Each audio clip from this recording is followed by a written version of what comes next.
All Three Beards Media podcasts originate from the Gravitate Co-working Studio, sponsored by Revelton Distilling Company.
Welcome back to another episode of In the Side of the Storm, where we talk all things cyclones. We're coming to you live from the Gravitate Co-working Studios and sponsored by our friends at Revelton Distillery. I'm Dave Larson here with my Storm Team partner, Cyclone great Marcus Pfizer. Marcus, how are you? Doing well, Dave. How about yourself? I'm doing well. We're going to jump into things quick, but first I want to do a quick congratulations to Three Beards Media. We held our first STFU event on Saturday at Revelton, raising nearly $1,200 for the Young Women's Resource Center. So congratulations to Three Beards and to Chris. All three Beards podcast hosts were there representing, and we really had a fun time. So again, thank you to Revelton for hosting us on Saturday. Want to welcome in Jamie Pollard. Jamie, Iowa State Athletics Director for the past, you're coming up on 19 years, is that right? I'm in my 19th year, yes. Thanks, David. And good to see you, Marcus. You as well, Jamie. How's everything going? It's awesome. You know, when it's a sunny day in Ames, it's good weather in December. You know, you don't look at the thermometer, but if the sun's shining, you're happy. Right. And Marcus, how was it where you are today? I mean, it was, you know, we're getting down in the high 50s, you know, around that, you know, low 50s, high 50s area.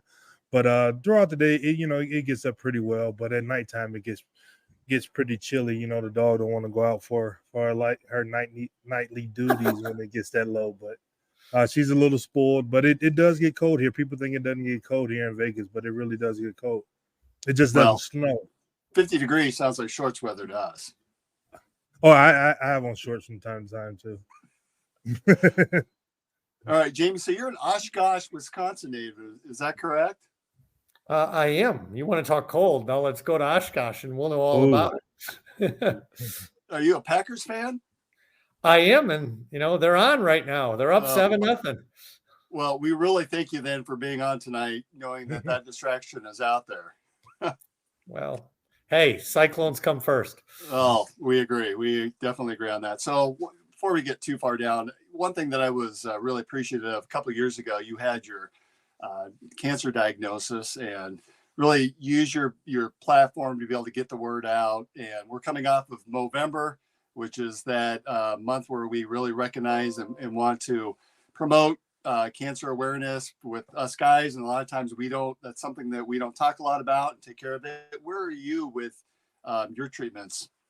Well, I actually, ironically, I have Thursday my next 6-month scan. So I anticipate it'll go well. It's gone well so far, and I hope, I have no reason to think it won't. So, but I appreciate you saying something about it. You know, it's when you go through it, clearly, there's a different phases of embarrassment, and you don't really want to talk about that. Guys don't do a really good job of that. And somebody I respect in the business who had cancer said, you have a platform, you kind of have a responsibility to say something, because you might be able to save somebody else by just creating some awareness. And so when I did do that, it was amazing, the outpouring from people, and several people that, called me or texted me or emailed me that said, hey, I'm feeling this, or I think this. And I'm like, go get checked. because early detection is what it's all about. And so I appreciate you saying that, David, because it's not something I probably would have went public with if somebody else wouldn't have encouraged me. Well, we're certainly glad to hear that. All of Cyclone Nation is glad to hear that. I was one that I grow the ugly mustache every year to help promote it, and wanted to bring that as a topic for tonight. So glad to hear. Good news there. So you were hired by President Joffrey in 2005. What was that process like as you were going through that interview and consideration? Why did you consider Ames and Iowa State? Well, first of all, I had worked with President Joffrey. He was the provost at the University of Maryland. And so I had been at Maryland as one of the associate ADs. And so we had a familiarity, probably more familiarity of people that knew me that he respected. But we had met and had several exchanges back then. So that part helped. But really it was, I was at a spot where I really wanted to lead my own program. And, I think back to that particular time and many of the things I thought about Iowa State, I still think today, which was, I'm probably better in being a builder than a maintainer. And so I wanted to be someplace where you could actually get your hands on things and try to make a difference. And, you could go to some places where they're going to say, hey, look at all those trophies over there. That's how you do it here, right? And at Iowa State, people were looking for a little more direction. They kind of knew what they wanted to do, but we didn't really know how to get there. And, I was fortunate that I'd been at a place most recently at Wisconsin that had kind of gone through that and had found its way. And so that was really attractive. And then two, it meant a lot to me with young children to go to a community that would allow me not only to be AD, but also to be dad. And there's a lot of places in this industry where you just would be hard to do that physically because maybe it's an urban area. And, if you lived in the suburbs, you'd have an hour commute and, you don't have an hour anywhere in Ames. I always laugh and say, the one stoplight is the traffic jam going home at night. Right. So, but you can help coach your kids. You can go to parent teacher conferences. You can be active, you drive your kids to school, and still be in and out of the office. And we use that, that's a big thing, I think, for Coach Campbell and certainly for Coach Otzelberger and some of our other coaches that, you can have both. And that was an important part for me. And then, just the people of the Midwest, there's just something about it here. You look at our attendance in all our sports, and the attendance has probably far exceeded what we've done athletically. And yet these people come and support, and that's really neat. And that says a lot about, the Midwest and Ames and Iowa State. So those all were ingredients that made it a really attractive job to me. So you talked about building, and I wrote down a list in preparation. So on your watch, Cyclones.tv, the Bergstrom Football Complex, the Sukup Basketball Complex. We've enclosed that south end zone and added the Sukup Center and the Sukup end zone, Stark Performance Center, Cyclone Sports Complex, which hosts the track, soccer, and softball, RV parking, which is a huge success, the pedestrian bridge, which everyone raves about. We have everyone else in the Big 12 who's jealous about. Sci-Town is coming to life, and we saw a lot of movement when we returned for football games this fall. I want to ask you about an update on that here soon. The new wrestling center, which was announced, that will be housed out by the basketball facility and taken over the former All Iowa Tech. Of course, you mentioned football fans now averaging 50,000 per year, and I believe this was a year where 60,000 this year. 60,000 sold out every home game. Didn't sell it every game, but we were close. Okay, it felt like it when I was attending. That's for sure. Women's basketball historically is in the top 5, top 10 for attendance. Men's, of course, attendance has always been up there. And probably most importantly, graduation rates are in the top of the Big 12 as well. Of those, is there one that you're more proud of than the others? Oh, great question. I would say a couple things. First of all, obviously the facilities are important because they're going they're going to be lasting, and they're going to, pay dividends well beyond, any one person's tenure. And we were sorely in need of a facility overhaul. And those are tough major projects because there isn't any state funding. So you have to lean into the donors and the fan base to be able to do that.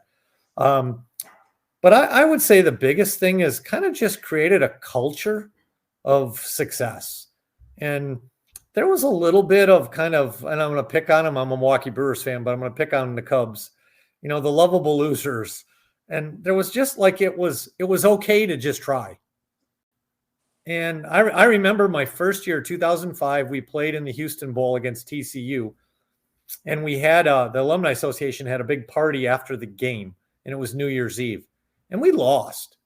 And I was in a bad mood because we lost, and people were like, what are you in a bad mood for? Like, let's go have an alumni party. And I'm like, no, because we lost, and it's not okay, and I've maybe kind of tamed that with age a little bit. You mature, but it's just that element of, I think we've just created this culture from top to bottom, whether it's academics, whether it's facilities, whether it's character, or whether it's what you do on the field or, on the court, is let's be our best, and if you think about it, the 450 young men and young women that make up our teams, for the most part, they're all alphas, right? They're all really good at what they do. They know how to work hard. They're competitive. And so creating a culture where it's okay to try to be like, it's okay to say, I want to go do this. You can say it in a modest way, but let's set our goals high and let's go try to do it. And I that's probably what I'm most proud of, is I think we've just created a culture that we're about more than just football and basketball. We're about all 18 sports. We're about all 450 athletes, and we're about trying to excel. And, what's really neat is, we have this platform called sports that is a great life lesson, and you don't always learn the most from winning. Sometimes you learn a lot from losing. And being able to use that platform to, create a culture that is pretty special from top to bottom, whether it's our student athletes, our coaches, or our fans, and even maybe the institution.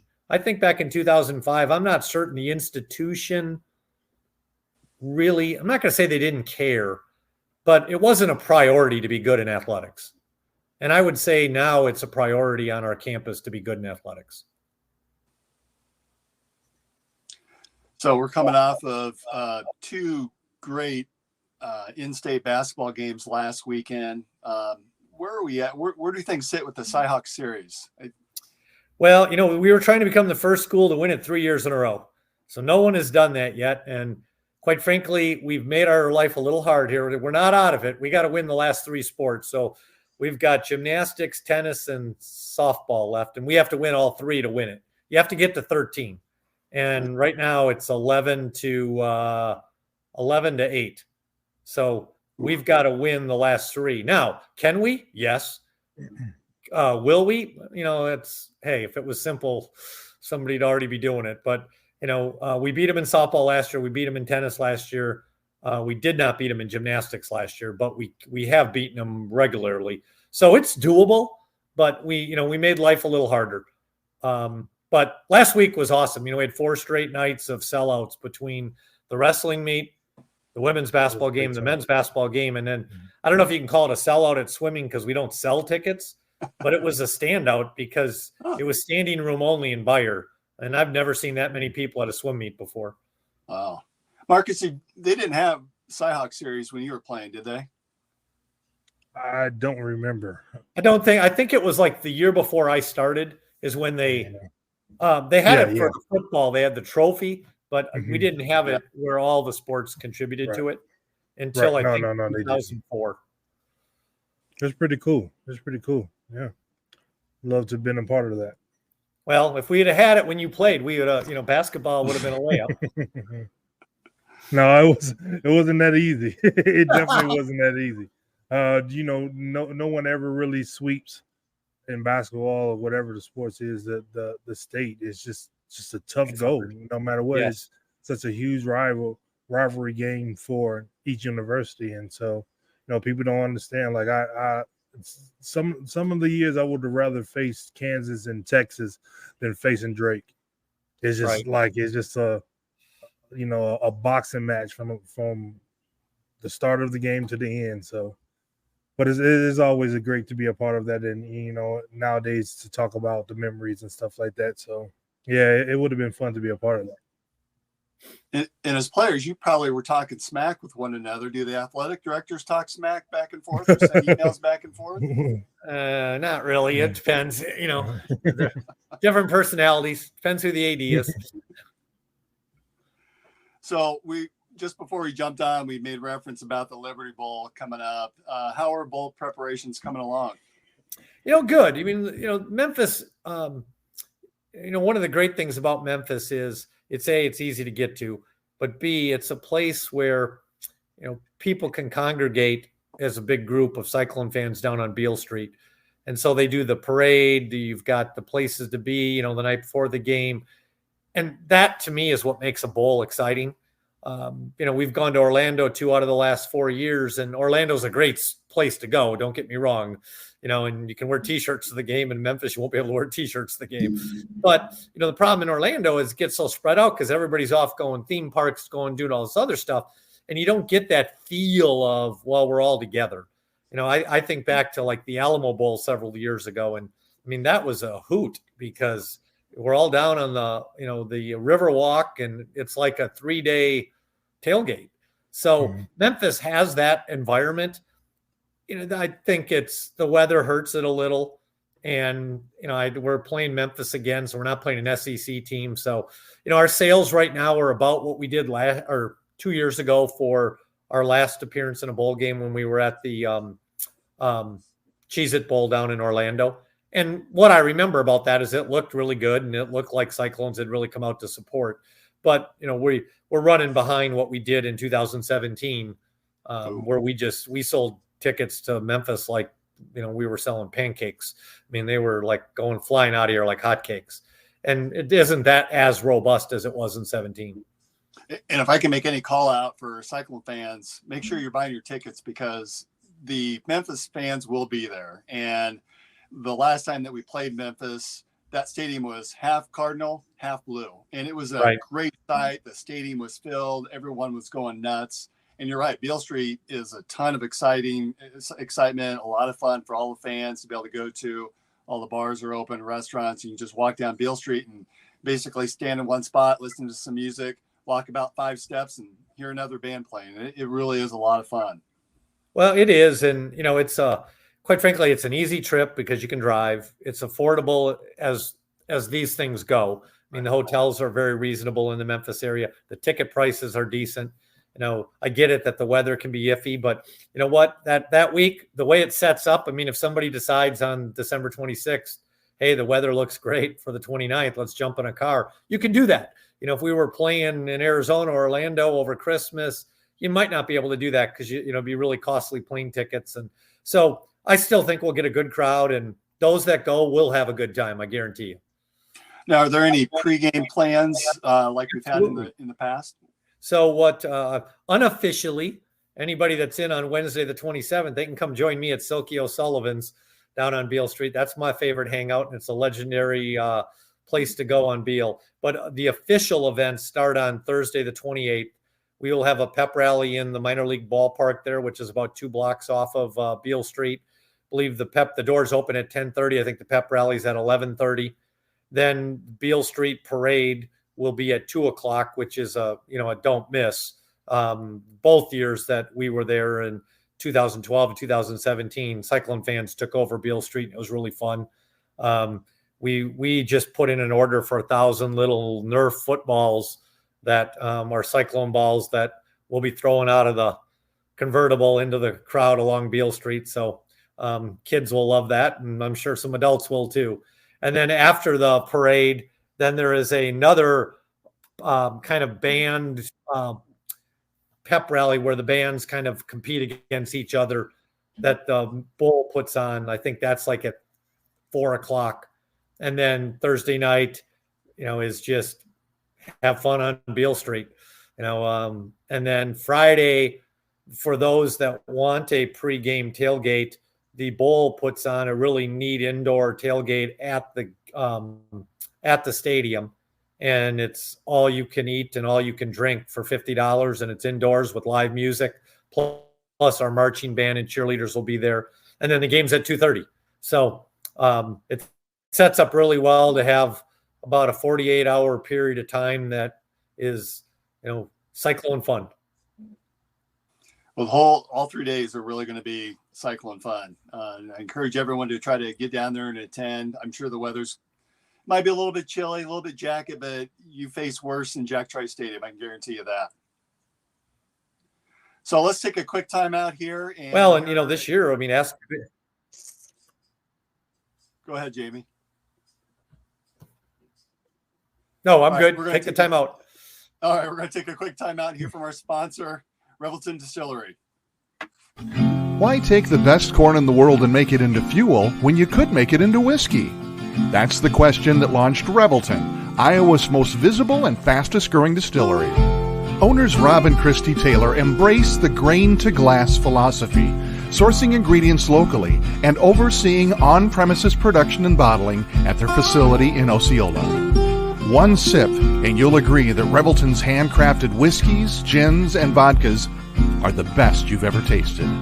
And with the launch of their rye whiskey, made with 100% Iowa-grown rye and corn, and their new bourbon coming soon, there's more Revelton to love than ever. Iowa's own Revelton Distillery. ReveltonDistillery.com. The great thing about working from home is working from home. The worst thing is working from home, especially for face-to-face collaborations with customers and coworkers. And let's face it, coffee shop meetings are neither private nor professional. So skip the trip to Starbs and investigate Gravitate Co-working Space. For more than 10 years, Gravitate has provided large and small office and conference spaces perfect for hosting meetings, workshops, or other events, as well as private phone booths for confidential conversations. Plus, all spaces include secure fiber internet, free coffee, and access to a kitchenette. All you need is your laptop. Gravitate does the rest. And renting space at Gravitate is surprisingly affordable. An hour of office space costs about the same as venti caramel macchiatos and breakfast sandwiches for two. Daily and monthly rates are also available with no long-term commitment. Learn more at gravitatecoworking.com. That's gravitatecoworking.com. All right, thanks to Gravitate and to Revelton Distillery. Hey, Marcus, when you were at Iowa State, we were in the conference looked a lot different than what it's going to look like in 2024. What are both of your thoughts on this new Big 12? And I'm not sorry to see certain teams leave. That's fine. Jamie, I think we've heard how you feel about some of those teams, one in particular. But share your thoughts on the new Big 12, and are we going to have a name change there? Well, me or Jamie? Let's start with you, Marcus. Well, it's going to be exciting, without a doubt. I prefer to see the conference grow, get bigger, to expand the fan base and everything like that. A lot of people don't understand how tough the Big 12 is as a conference already. So to continue to be one of those teams and one of those universities that gets a lot more recognition, we're becoming a lot better nationally in pretty much all of our sports. So it's always a great thing, me out here in Vegas, always wearing, my paraphernalia, ISU stuff.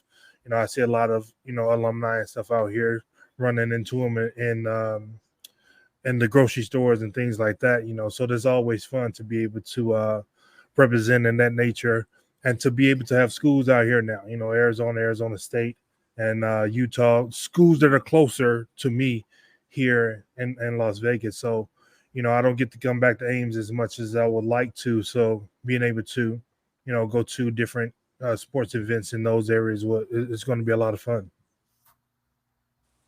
And Jamie, we have 16 teams in the conference next year. We will. And, Marcus, the basketball league is going to be, a gauntlet. Mm-hmm. I know. I love it. I was looking at the net this morning, and we have, I think we're 2, 3, 5, 7, 10. And if we counted Arizona, we would be 1, 2, 3, 5, 7, 10. So our basketball league is unbelievable, and it's going to get even harder with those schools coming on board. Mhm. But I'm excited about it because I think for fans, it's going to be a fresh approach. I'm even looking, they haven't set the football schedule for next year, but that we know who we're going to play. And, there's new faces, there's new destinations. It was fun this year. Tell you what, like going to Cincinnati and going to BYU, that was really enjoyable. I mean, BYU was amazing and might have been one of the best environments I can recall being in before. So I think that's neat for not only our fans, but for our student athletes too. Well, wasn't it BYU that delivered cookies during the first quarter, at the end of the first quarter, to fans in the stand? Did I read that correct? They do ice cream in the third quarter to the visiting fans, and then they did brownies because it was really cold the night we were there, so they didn't do the ice cream. They did brownies, but that's what they typically do is they do ice cream from their creamery and deliver them up into the stands for the visiting section. And so it was a really neat environment.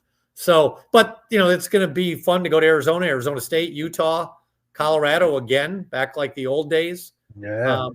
I know Brent's not on here tonight, but I think that video at the beginning is him running for the touchdown in the tornado game where he looked up on the video board to see if somebody was chasing him down. Yeah, back when the video board was much, much smaller than it is today. Yeah, he had to have good eyesight to see if somebody was coming on that video board. What does the future hold for the Big 12 Conference? Well, it's I would say this. We're as well positioned as we could have ever expected or hoped, given what happened with all the realignment. What happens to our industry on a go-forward basis is probably anybody's guess at this point. And, there's days that you look to the future and you just shake your head and go, what's going to be like for any of us?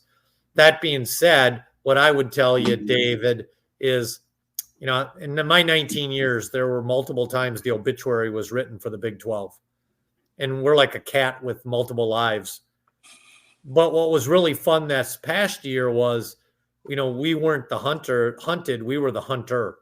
And that was a different perspective because we had always been the hunted and we were doing the hunting. And I can't say I enjoyed it because I know what it's like to be hunted, but it was a little more of a relief to know, like, we're good. It's just, are we going to even get better by picking up some other schools, and in hindsight we did. Are we done with realignment or are we just on pause? I think we're on pause. But I'd also say, if you just look historically, there's been realignment in college athletics forever. Go back to the formation of the Big 8 from the Southwest Conference and the Big 8 to get to the Big 12, right? People don't, if they haven't been following this for a long time, don't know that South Carolina used to be in the ACC, right? Penn State was independent, so there's always been realignment. I think what's changed is one, because of the way television is set up, geography doesn't matter as much. And we saw that play out big time with the Pac-12. And number two is because of social media and all these other platforms, we just know so much more about it and we debate it and we, overthink it. Where back in the day, you didn't even know it was happening and then it happened and they wrote a story about it, right? Now you get wind that it's going to happen and then it's debated for weeks on end on social media. And so it just seems more toxic, I guess, in today's world. But the geography piece has really changed. California schools going to the East Coast. It makes no sense at all. So, that you've got a rabid fan base in the Cyclones. And, Marcus, you've heard us up in the stands yelling and screaming during the middle of games and pretty much shaking Hilton Coliseum to the core. Mm-hmm. That's one of the things that I think endears you to Cyclone fans, Jamie, is your passion for our programs. What does that process look like when there is a mistake that's made and do you as the athletic director then reach out on behalf of the university? Is that the coach that does that? You don't have to use any specific examples or you may want to, but I'm curious what that process looks like when there is a call that doesn't go our way, and we've seen several of those over the years. What does that process look like from your perspective? Well, again, I think you mature over time, right? And how you react to some of that has, for me at least, it's clearly changed. I think early on, the fight in you comes out, right? And then you learn that, for the most degree, when you complain about something that you can't change, you end up not really liking the fact that you complained about it. And there's other ways to, honey and sugar gets things done a lot more than, vinegar, right? And so, but I do think that you need to make sure things are accountable, and, we strive for improvement, right? We had a call in the Kansas game where clearly, our kick returner didn't step out of bounds. And in hindsight, we can look back on that and say, losing that game, if we win that game, we would have won the tiebreaker and would have been in the Big 12 championship game. Now, we didn't know at that moment that one call potentially had that kind of ramification. And so in my old days, I would have been just irate, right? Because he clearly didn't step out. But really how Coach Campbell and I dealt with it that night was just talking to the Big 12 about, I hope that they're talking to that official and asking him, like, what did you see? Why did you call what you did? Right? Now, if he says I saw him step out, then I got a problem because he didn't step out. But if he says, well, I thought he was stepped out. Okay, we're all human. It's a split-second decision. And then you show him the video and he can see he's wrong. And then, then you just kind of use it as a teaching moment to say, well, that call can't be reversed. It can't be reviewed. So unless absolutely he stepped out, you don't make that call because the replay can save you if you're wrong. Right. But if you call him out, it's over. Right. And so if you didn't see him out, it better be definitive. To me, that's the teaching moment, right? And so that's what we talked about on Saturday because, grousing that it was the wrong call wasn't going to change the game. But hopefully using it as a teaching moment changes something in the future for the better. And that's how I try to approach it now. Well, and then when I saw Jalen Noel running down the sidelines against Kansas State, the exact same situation, I got real nervous.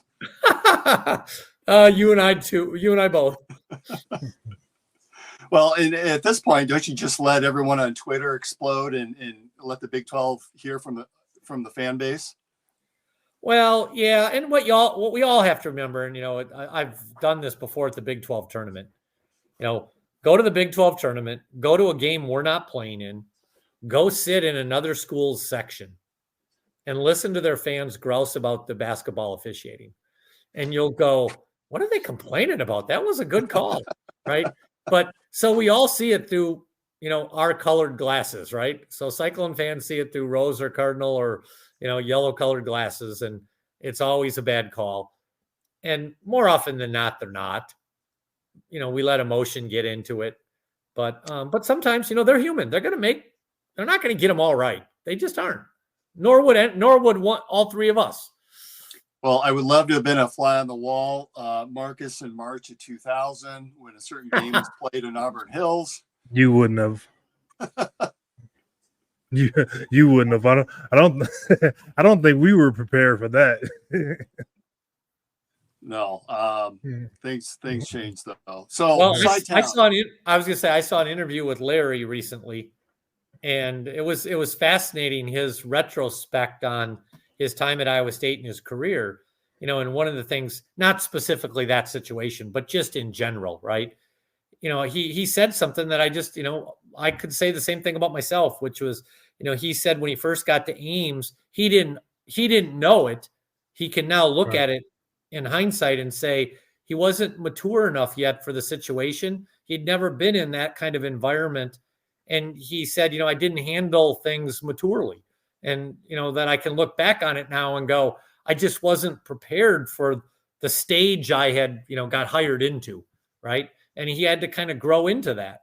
And, unfortunately in his case, he paid a dear price to grow, as a human being.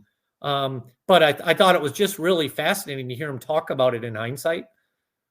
Not that particular moment, because he was probably right in that particular moment. He was But 100% right in that moment. yeah, Yeah, that was a great interview. I think Chris Williams and Brent Bloom had yes, one just before the Thanksgiving holiday, and it was yes, great to hear from Larry. And Marcus, I think you probably hear from him a little bit more often than the rest of us, but it was enjoyable to hear just Larry's appreciation for the university and for he recognizes what happened, and and really it's helped him become the person that he is today by going right, through that experience.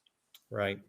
Well, the other neat thing about that too was, their son coached in one of our against Yeah. us in one of the early season games, and Stacy was at the game, and she wrote me and just said how emotional it was for her to see her son back on the sidelines in Hilton Coliseum when he was a little Yeah. rug rat, probably running around at practice when you were playing.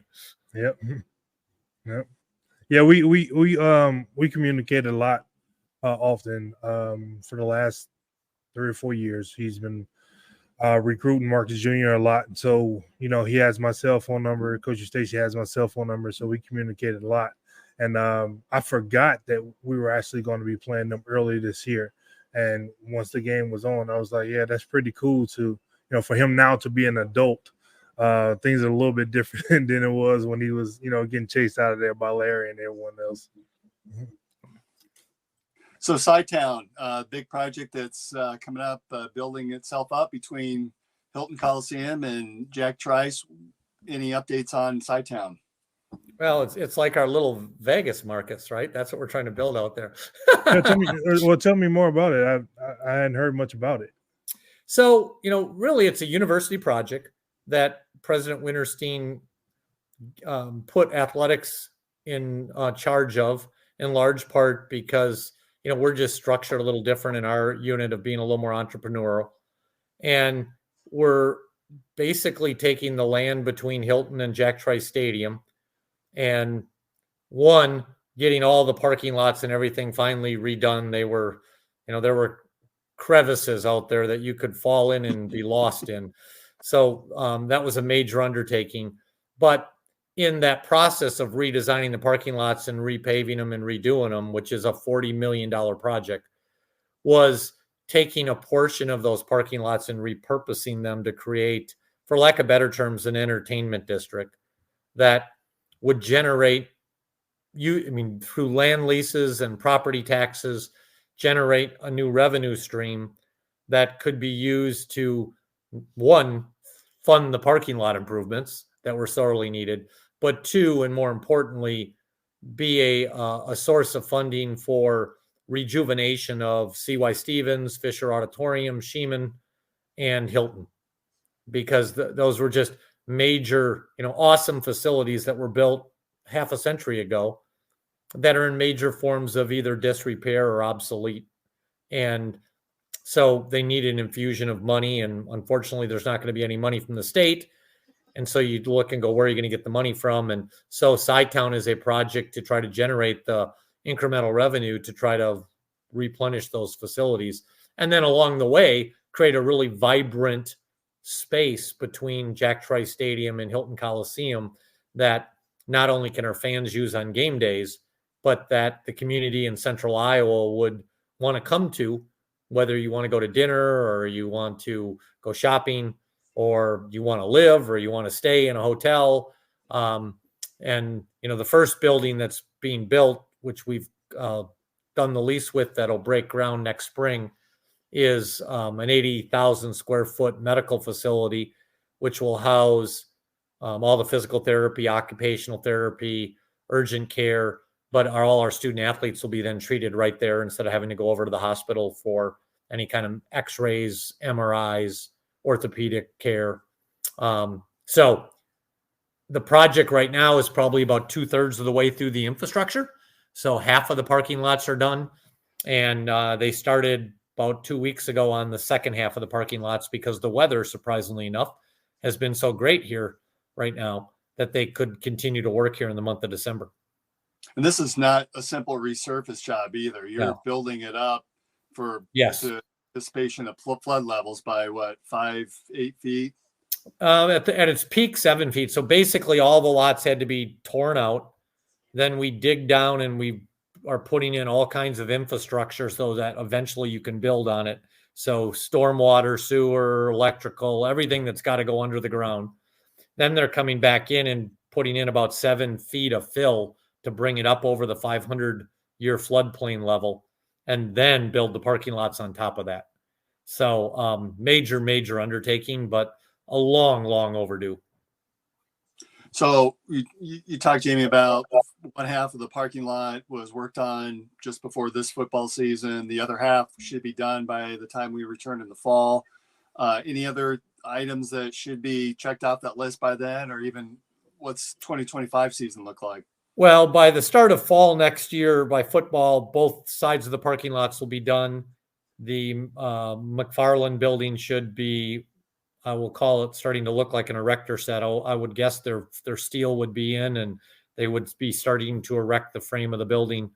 And then on the north end, hopefully, depending on how some fundraising goes here in the near future, the beginning of the amphitheater that we're trying to create on the north end, which is an outdoor amphitheater that can host from game watches to pep rallies to concerts. We're excited for that to take shape. So, you'd made reference about the athletic department and the entrepreneurship that takes place. There's a lot of ideas that seem to float through the department. And, I want to say a lot of that comes from you, but I know that there's a team involved. What's that process look like when you look at major infrastructure changes like this, or you're going to bowl in the end zone, or change vendors to back to Coke hopefully someday? But how are those decisions made in terms of the ideation, and where are we going to place our priorities? Well, let me first start with maybe just a little bit of level set. Is, in 2005, we had 50 employees and a budget of about $22 million. So we had 50 full-time employees. And today we have about 260 full-time employees and a budget of $110 million. So, our workforce is significantly increased. And there's a lot of really good and talented people in that 260. And, I get the joy and the excitement of being, quote, the leader of the leaders, but we've got an amazing team. And, in a lot of those projects that you're talking about, it starts with, our leadership team. Our CFO, Chris Jorgensen, does an amazing job. He's a CPA, was a manager of a major accounting firm. We've got a great marketing team. I mean, Mary Pink's been with us for a long time, leading our marketing efforts. Tyler Rutherford, who does all our digital media. John Walters, who's been with us, and Eric Heff, and a long time on, and so there's a collection of really just talented people that are all part of it. And it takes teamwork. And, our facilities crew, all of our facility staff, from our electricians to our plumbers to our, all the people behind the scenes that nobody will ever know their names, but without them, we'd never, be who we are. So, when you have ideas like that, it usually didn't come from one person. It's usually something that was born out of discussions among a lot of our team members. And, and then we put together groups of people to try to make things happen. So do you have carte blanche ability to go in and make some of these changes? I assume some things have to go through the Board of Regents, and perhaps some things have to go through a review board within the university. Absolutely. The ideas may start in athletics, but they ultimately have to work up their way through the appropriate channels on campus. And then eventually, because they undoubtedly require spending money, that you have to get approval to spend your own money. We get no dollars from the state, no dollars from the university. Everything we do in that $100 million budget is self-generated on an annual basis, but we still have to get approval to spend our own money from the board, and we have to follow the Board of Regents policies and procedures. And so, that process, you have to just, you have to build it in and bake it into any of your ideas, because most things you can't, get the idea tonight and implement it tomorrow, because there's going to be a process that you've got to go through. But I also would say we've had a great leadership team that's been in place, for the bulk of at least my time, that you earn credibility because of how you go about doing things. And we've been able to complete what we said we were going to do and have done it the way we said we were going to do it. And that builds trust. And so we get probably a little more leeway from the leadership teams and from both the university and the regents, because they trust us. And that's probably another reason that we were given Sci-Town, because, I think they feel confident that we'll get it done. So what's the next big ticket item or the big picture item that you have after Sci-Town? Well, you mentioned a couple of things that are in the works right now. The wrestling project is a big one. That's a $20 million project that we're just, about half the way through the fundraising efforts and have made great progress there. And we'll actually take it to the Regents this spring. We're in the middle of building a new tennis facility for a tennis team.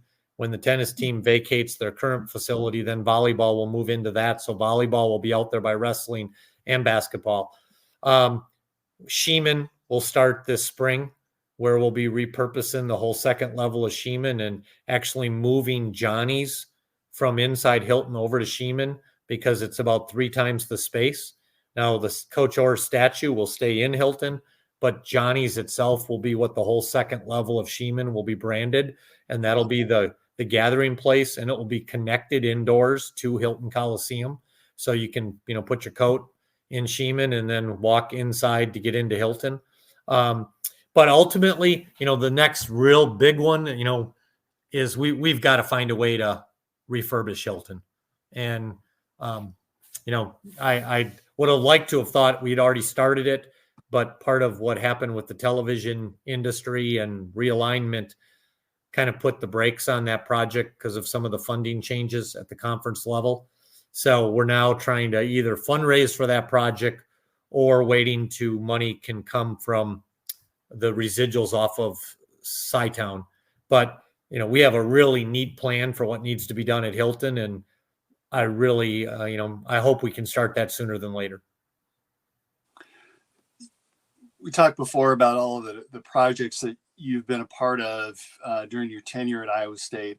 Are there any projects that you still wish that maybe you could have a do-over on, or ones that maybe you dropped, because not necessarily dropped, but you wish that you could go back and revisit or look at again, because at that time it did make sense economically or within the structure of the athletics department? Well, I'll answer that 2 ways. First of all, yeah, ideally you would have liked to have had the basketball practice facility, the wrestling practice facility, what will soon become the volleyball practice facility, all to be right there by Hilton or Jack Trice, because everybody would be right there in one place.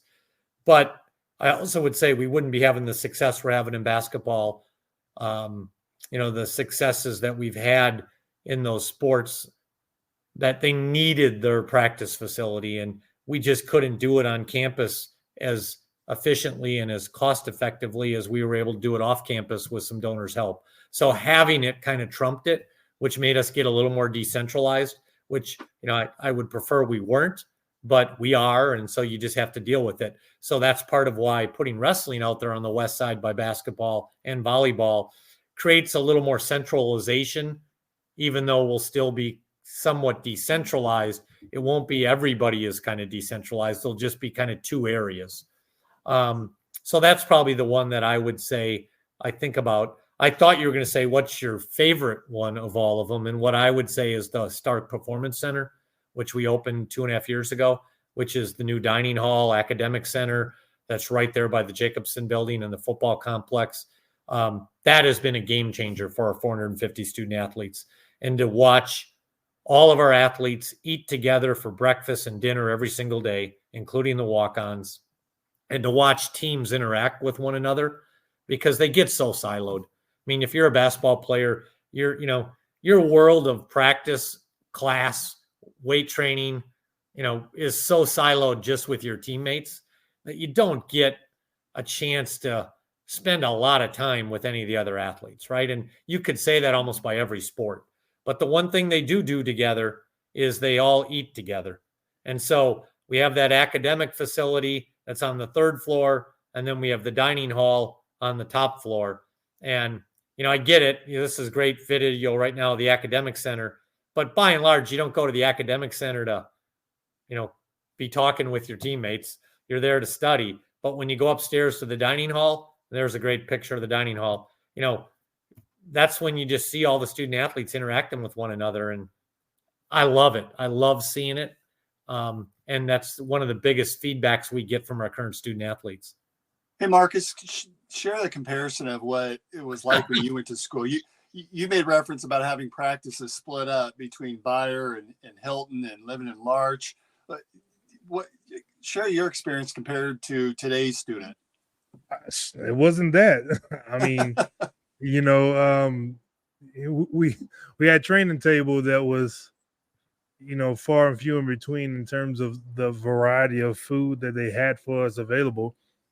Majority of the time we used to get kicked out of the regular cafeteria because that food was tastier to us than the training table. So us as basketball players, and I know a lot of the football players were in Larch at the time, we normally would eat with them a lot, typically go at the same time. But in order to interact more with other, student athletes and things like that, some of the ones that weren't at training table or maybe didn't even have it, that had to eat at the regular cafeteria, we will, have a lot of fun and try to sneak down there, to have lunch, with them and dinner with them and things like that. And that's when we had the most fun.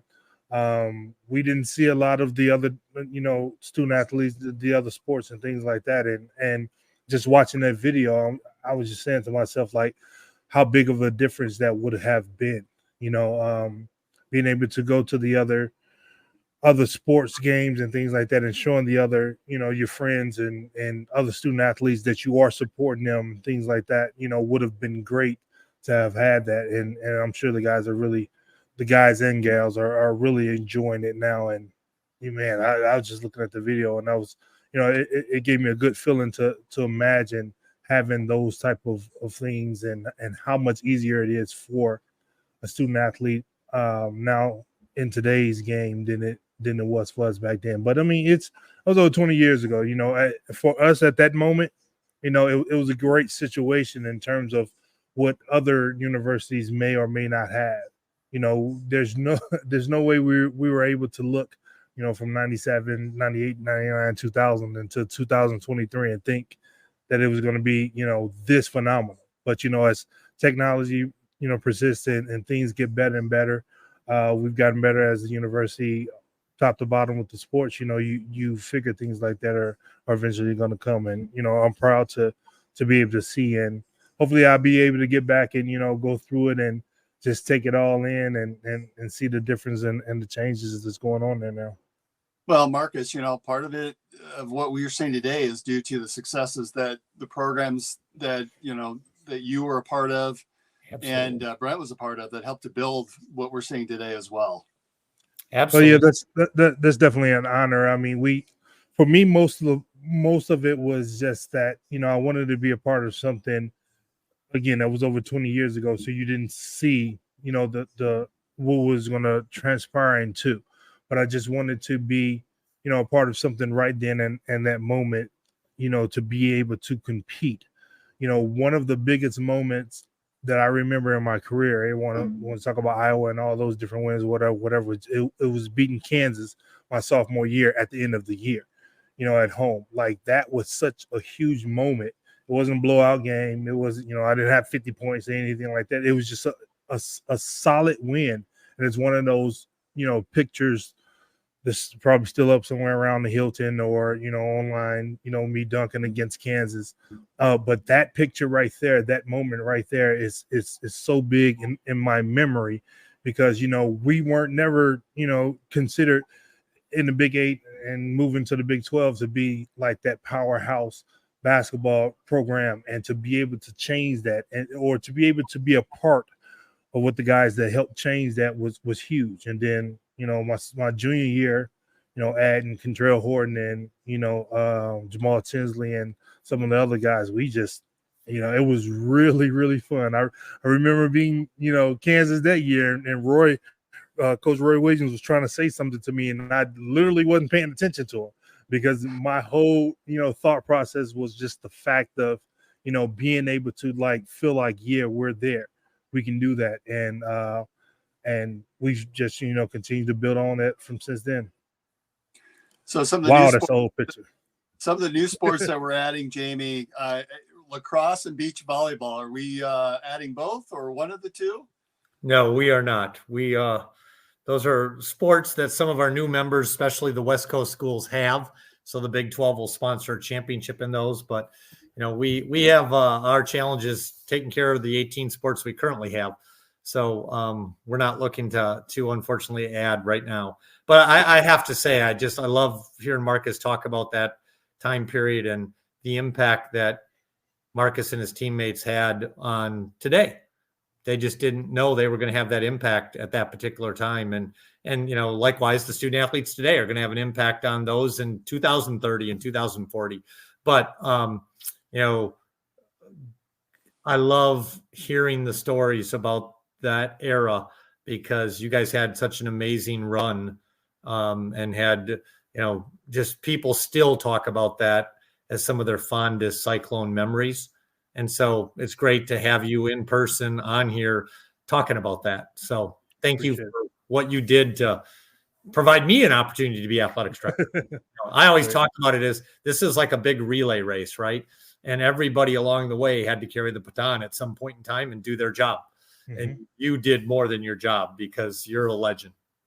I appreciate that. And like we said, just during my time after, just growing up, becoming a man, having a family and everything, now being able to watch the guys that came behind me, Melvin, Elgin, to, Royce White, to Monte, and the rest of those guys, just being able to be a fan now, to be a fan and watch how things have transpired, how much focus we went into being those championship teams, because we knew we were always going to be considered the underdogs.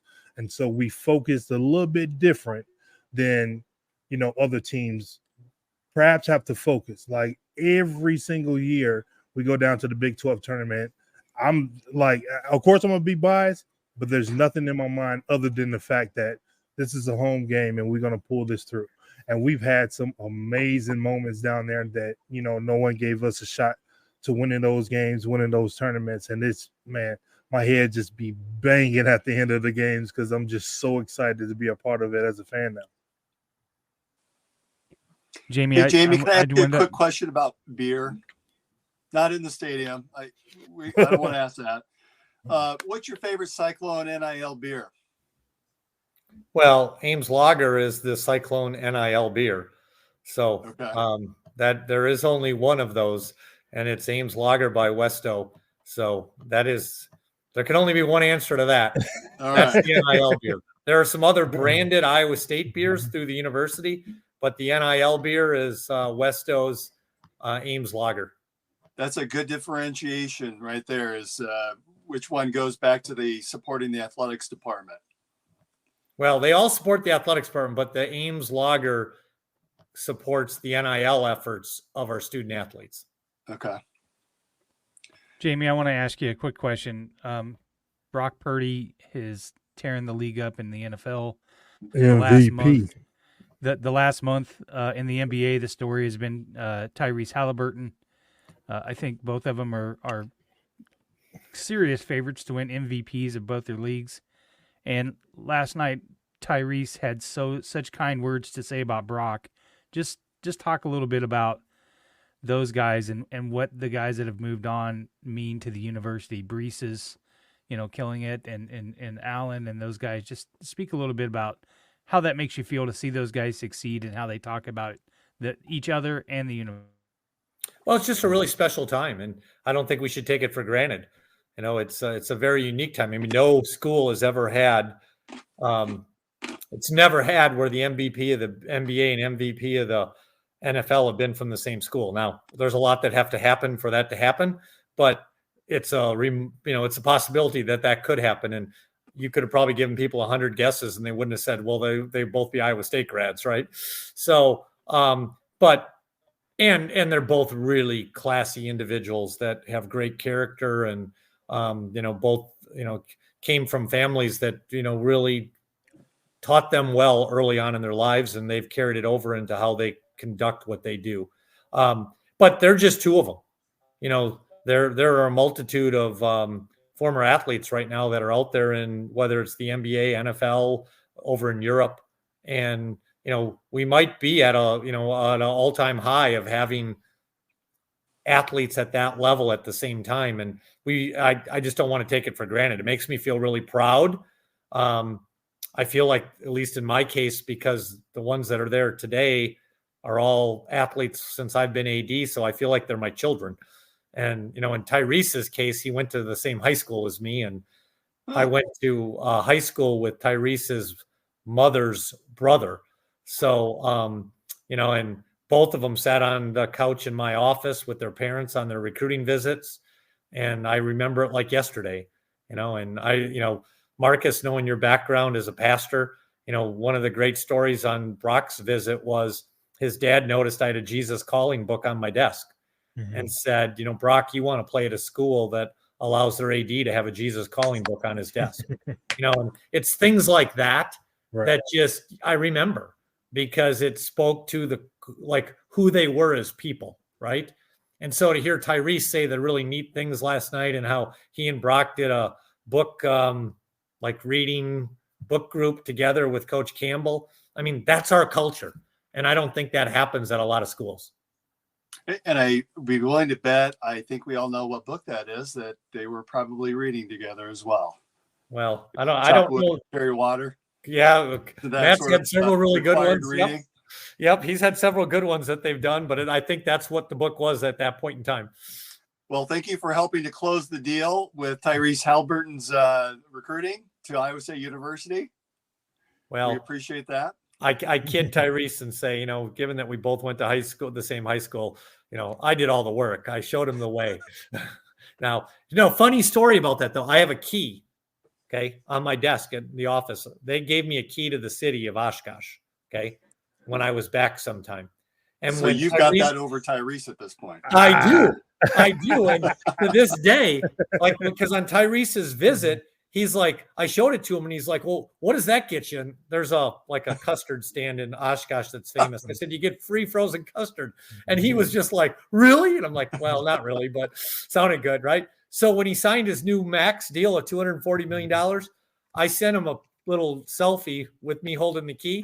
And I said, that's pretty cool that you just signed a $240 million deal, but just so you know, the key's not for sale. He should be getting his own here soon. Yeah, he should be. I agree. Well, one last question that I have, then I want to respect your time. And Jamie, this has been an absolute pleasure. I'm a fanboy, if you couldn't tell. And I'll rave all day about your efforts and things that you've done within the athletic department, and truly hope that you have a lifetime contract with the university, because I want to see you stay as long as possible. You've made a significant difference in the lives of Iowans in that university, and I want to thank you personally for all that. Of Iowa State's primary colors, which one do you have the most of in your closet? Do you have more cardinal, gold, or black? Well, black's not a primary color. Some have accused us of that. It's so cardinal is the answer, but I have to say I probably have more black clothing that I like. And I think it kind of just goes back to, I'm a guy, right? So I'm got a little Johnny Cash in me, and it's just if you could tell me go get dressed because we're gonna go out tonight, I'm wearing black jeans and probably some kind of black shirt, just because that's how I feel most comfortable, right? And but if you were to go through my closet, it's tough to have gold colored things as a guy, a lot of it. And because, our friends over on the other side of the state too are, I can pull off the black, but if I wear gold, sometimes it's a little too close to Hawkeye gold. So, but hey, I'm sporting the Ames tonight. That's a beautiful sweatshirt, I tell you. Marcus, any last this year from you? Say again? Any last words from you? Well, yeah, I had a question. I wasn't able to get back for the 100 Jack Trice game. And so, with it being a great success and everything like that, is there going to be any kind of like commemorative sales of jerseys or parts of the grass or footballs or anything like that that's available for, guys like me that's way out here in Las Vegas, Nevada, and didn't get the chance to come back to the game? Well, there was a big push with the 5-bar logo. You got it behind you, David, on your the one screen back there, the flag, and the aim, because we wore Ames that night. Ames kind of became a big thing. So I liked it. I liked it in a wrestling match too against Iowa. That was really nice. Yeah. So David, here's what Marcus. One of you send me your address, Marcus. Okay. And you know what? A legend like you ought to get a little care package from me. I appreciate that. All right. I appreciate that. Let me see what I can come up with. And if I can't pull it off before Christmas because the equipment guys are a little buried with the bowl prep, we'll come up with something. So what do you like? You like double XL? Oh, I wasn't double XL when I was playing. I was in double XL 100 pounds ago. I don't know if You're going to have to go to the football equipment room for me. But, hey, with football being my favorite sport, hey, anything 4 or 5X, it's getting a little cold out here, so I get the bundle up. Okay. Is there a chance we'll see those uniforms again, Jamie? Oh, what we wore for the 100th of Jack Trice? Yeah. Yes. I don't think so. I think that was a one-off for the – and I say that, and then Matt will come up with something. I let Matt decide his uniforms, but I haven't heard them wanting to wear that again. I think that was for that particular moment. And, I think there'll be another time we'll have another commemorative game in the future. It's not something we think we want to do on an annual basis. There's other things we can do on an annual basis to make sure we, carry on the great message that Jack Trice stood for, and he stood for a lot more than, a jersey. Okay. Right. Yeah. And so we didn't want to make it just about the jersey. It needs to be, a lot more long lasting about just how we do things in life and our character and our meaning. But it's still fun to have a time like we did where you get all eyes on it. And that was really neat to have that event. Yeah, we were wondering, a lot of Twitter, the Twitterverse sort of blew up, wondering if that might be an annual one single game type of affair where you could recognize Jack Trice and what he stood for and make that an annual event. Yeah, I think there's just a little fear that you don't want to water it down so much that people start to take it for granted, and then it doesn't become, it was a really neat deal that got a lot of attention. And I think there's just this a little bit afraid of, let's not just have it become something ordinary.